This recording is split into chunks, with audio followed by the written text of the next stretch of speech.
is based in Bahrain. It operates in the Gulf. Its missile cruisers and destroyers are able to shoot down missiles, something which John just mentioned. We're going to go to Greg Stoker, former United States Army Special Operations member, now a geopolitical analyst from Mint Press News. You're joining us from Austin, Texas, Greg. Greg, quick second, if I can beg for one more moment of patience, just to let viewers know what we're seeing here on our screens.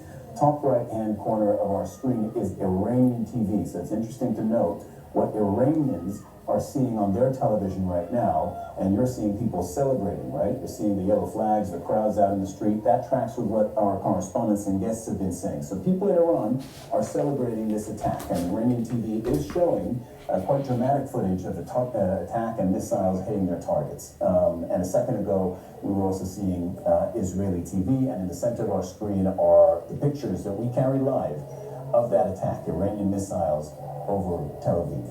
Greg, thank you for your patience. You're joining us from Austin, Texas. What do you make of what's happened in the last hour? Well, we've seen a systemic failure of Israel's air defense artillery systems. This could come from a number of reasons. One of the things is Israel just did what we call flooding the zone.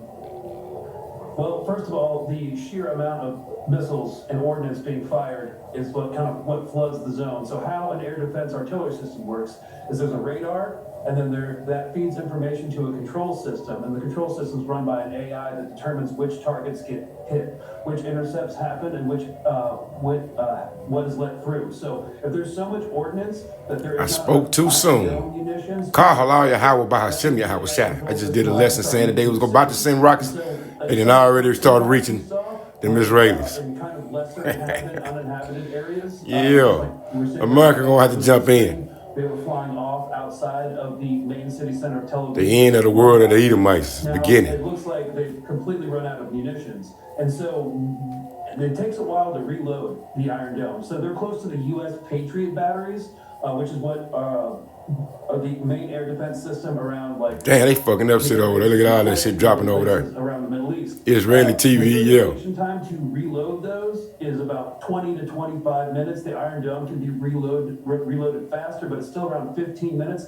And you don't keep your ammo next to the battery itself because it's a hazard. So it's all up to a quarter mile you have to transport. Ooh, look at the bottom right-hand corner.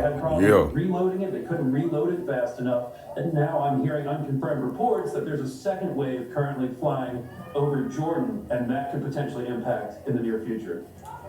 Okay, Greg, I don't know where you're getting that information from. I don't have that information. Our correspondent who's in Jordan, she actually saw the missiles fly over her moments before they landed in Tel Aviv. As for the point you were making, essentially, that you felt it was an Israeli failure, it does seem that they've intercepted, beg your pardon, most of the missiles. They've now told people that they could leave their shelters. They try and correct shit. Of any casualties. So the casualty count appears to be... For them to say ain't no casualty, that's a lie. Because, you know, the Israelis, they don't let no information out. They've actually done a pretty good job of thwarting this attack.